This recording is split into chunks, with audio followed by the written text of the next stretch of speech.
ballots, and there's one issue in particular that's dominated the discussion. Car tabs are a hot topic, and the chance to pay just $30 for them is on your ballot with Initiative 976. But opponents have railed against that initiative, saying it's just going to decimate the funding for road maintenance and transportation projects like light rail.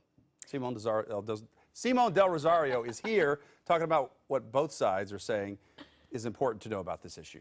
Yeah, if people are still undecided, it's not because they haven't heard from it. Chances are you've seen the ads on TV. There's so much money that goes into opposing I-976. Now, the initiative calls for $30 car tabs.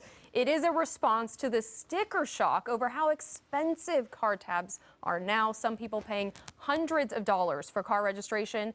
A vote no on I-976 means you're okay with the more expensive car tabs because you'd rather the state have that money for roads, bridges, and public transportation. A vote yes on I-976 is a vote for spending just $30 on car tabs.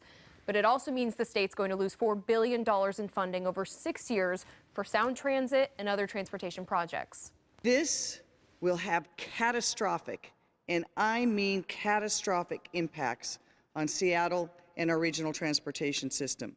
It will hurt our regional investments by cutting almost 350,000 bus hours. It would jeopardize our ability to get light rail when we need it. They're artificially inflating the value of our vehicles in order to be able to take more money than they should. But the reality is, with a $3.5 billion tax surplus, they have more than enough money to backfill any affected government program under this, and that's exactly what's going to end up happening.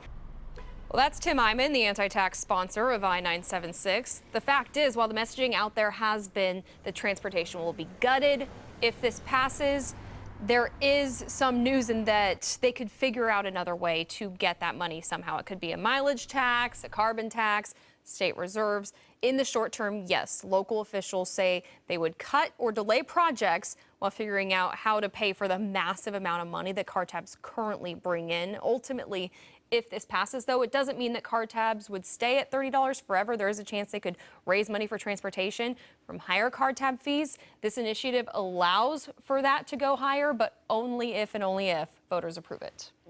Well, they have another decision tomorrow, and it's causing some confusion. Getting a lot of questions about referendum